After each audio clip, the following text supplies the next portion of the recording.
Hello दोस्तों, कैसे हैं आप सब। उम्मीद करता हूं कि ठीक होंगे। आप देख रहे हैं आप टीवी और आज मैं तैश में आने लगा हूं। आज जरा तवज्जो से सुनिएगा। ज़हीर के केस को जो फॉलो कर रहे हैं उनके लिए बहुत बड़ी खबर आ गई है। अब केस एंड खत्म, सब कुछ खत्म। सुनिए जी, अब ये वो बयान जो स्क्रीन पे आप देख रहे हैं, बयान बच्ची का आ चुका है, परी का। आज मेरे ख्याल से कि बच्चे का नाम ले लेना चाहिए, क्योंकि पेपर के ऊपर नाम लिखा हुआ है तो नाम लिए बगैर गुजारा नहीं होगा। जो पेपर पे लिखा हुआ है, जो बच्ची का बयान रिकॉर्ड का हिस्सा बना दिया गया है, अदालती रिकॉर्ड का हिस्सा बना दिया गया है। इन्वेस्टिगेशन के दौरान जो बयान बच्ची से ले लिया गया है, 164 का बयान एक दफा फिर से रिकॉर्ड का हिस्सा बनवा लिया गया है। अब वो आपके सामने लाने जा रहा हूं। एक एक लफ्ज पेपर के ऊपर से देखकर बहुत वाज़िया तफसीलन आपको बताऊंगा। तवज्जो के साथ सुनिएगा, शुरू से लेकर एंड तक। व्लॉग बहुत अहम है आपके लिए और बहुत से लोगों को अब आग लगने जा रही है, तहलका मच जाएगा। बयान जरा सुन लीजिए तवज्जो के साथ। बयाने आज़ाद दुआए ज़हरा दुख्तर सैयद मेहदी अली काज़मी, उम्र 15 से 16 साल, कराची में पैदा हुई। 7वीं जमात तक तालीम हासिल की। इसके बाद 3 साल कबल मेरी वालिदा ने मेरा स्कूल छड़वा दिया था। अरसा 3 साल कबल ज़हीर अहमद से पबजी गेम के जरिए दुआ सलाम थी और फिर हम एक दूसरे को पसंद करने लग गए।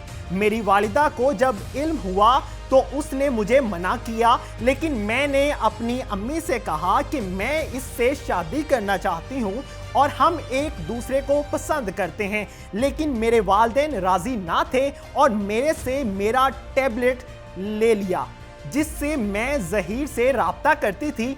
फिर कुछ अरसे बाद मेरे वालिद ने मेरा टैबलेट वापस दे दिया। मैं ज़हीर से अपने टैबलेट से गेम क्लैश ऑफ क्लैंस पर बातचीत करती थी। अप्रैल में ज़हीर अपने भाई और वालिदा के साथ कराची में मेरा रिश्ता लेने के लिए आ रहे थे और अपने किसी रिश्तेदार के पास ठहरे थे। मेरी वालिदा ने मुझे मना कर दिया, जिस पर मैंने ज़हीर को बताया कि मेरी अम्मी नहीं मान रही हैं, लिहाजा आप नहीं आओ।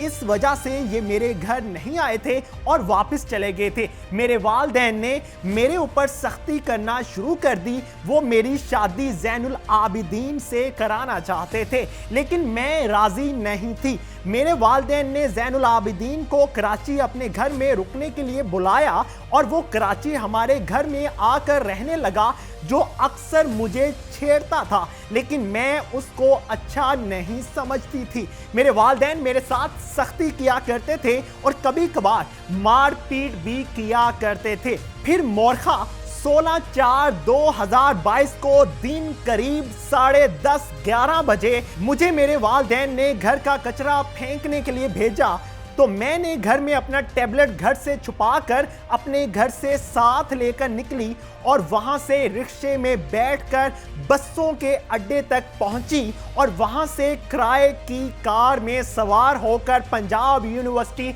लाहौर पहुंची और वहां पहुंचकर मैंने ज़हीर से राब्ता किया। ज़हीर आया और उसने कार वाले को किराया अदा किया और फिर मैंने ज़हीर को कहा कि मैं घर से भागकर आई हूं और आपसे शादी करना चाहती हूं।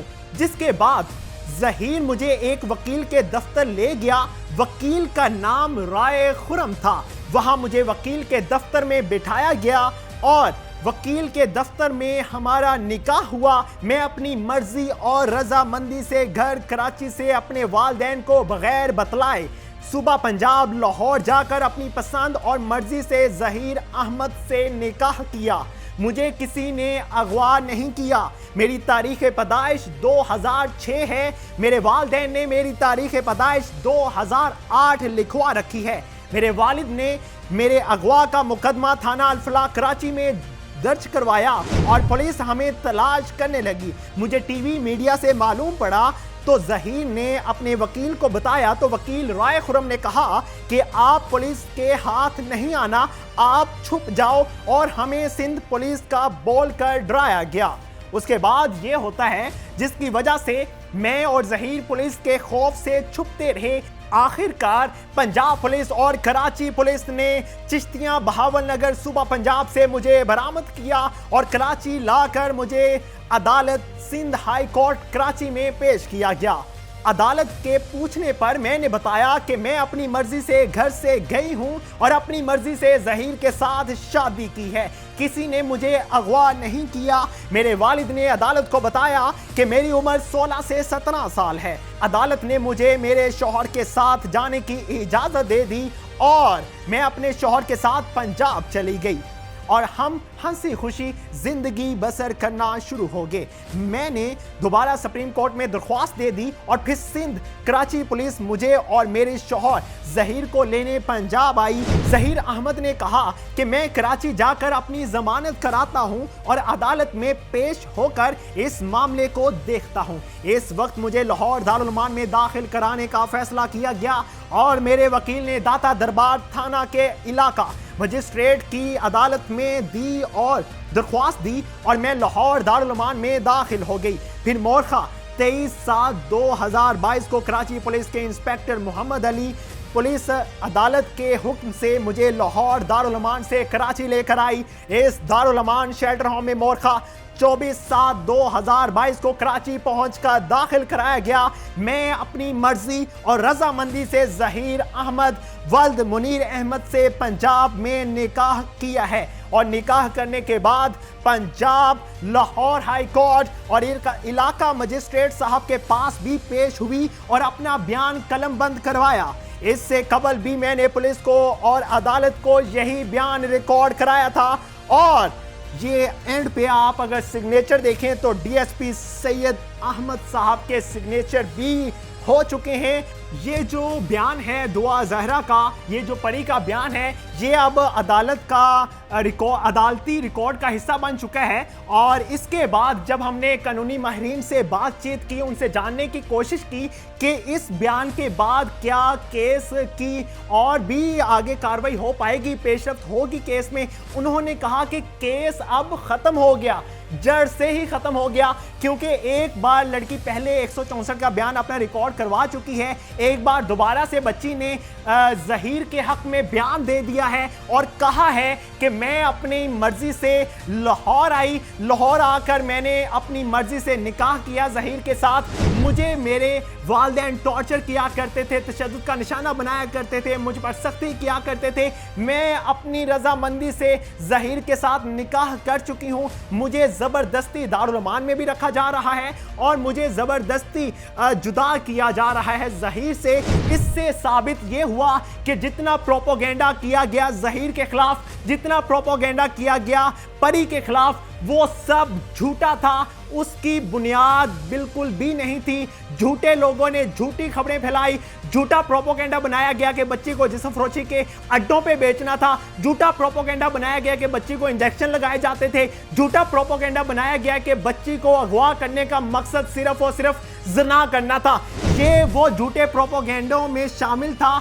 सबसे गंदी और फजूल बेहयाई वाली ये खबर आप तक पहुंचाई गई कि बच्ची के साथ दो लोगों ने ज़िना किया, एक जहीर था, एक शबीर था, जबकि जहीर का निकाह सब लोगों के सामने आ चुका है। आज वो सब लोग जो बड़े बड़े एंकर्स कहलाते हैं, जो यूट्यूबर्स कहलाते हैं, सब झूठे साबित हो चुके हैं।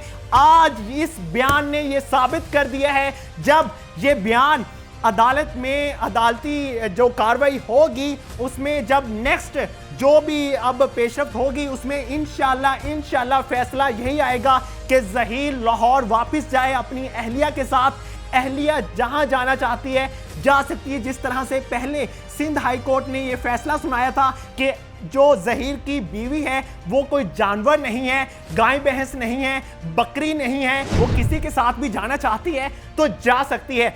आज ये सबसे बड़ी ब्रेकिंग न्यूज थी। इस बयान ने तहलका मचा दिया, लाहौर से कराची तक हर तरफ शोर मच गया है कि इतना झूठ क्यों बोला गया मीडिया पर आकर, वालिदैन की तरफ से और दूसरे झूठे यूट्यूबर्स की जानिब से इतना बड़ा प्रोपोगेंडा क्यों किया गया, क्यों अदालतों को गुमराह किया गया, क्यों इस पाकिस्तानी कौम को गुमराह किया गया, क्यों ओवरसीज पाकिस्तानियों को गुमराह किया गया, क्यों जहीर के फ्यूचर को तबाह करने की कोशिश की गई, क्यों जहीर की फैमिली पर गंदे इल्जामात लगाए गए, क्यों जहीर की मां पर गंदे गंदे और नाजेबा टॉन्ट्स मारे गए, क्यों जहीर की मां को तंज का निशाना बनाया गया, क्यों जहीर की मां पर मीम्स बनाई गई, क्यों जहीर की मां को गंदा दिखाया गया, क्यों जहीर की मां को अड्डों वाली मां कहलाया गया, क्यों जहीर के वकला को गंदा किया गया, क्यों जहीर के वकला पर इल्जामात लगाए गए, क्यों हम पे ये इल्जामात लगाए गए कि आपने पैसे खाए हैं। क्या अब यह साबित नहीं होगा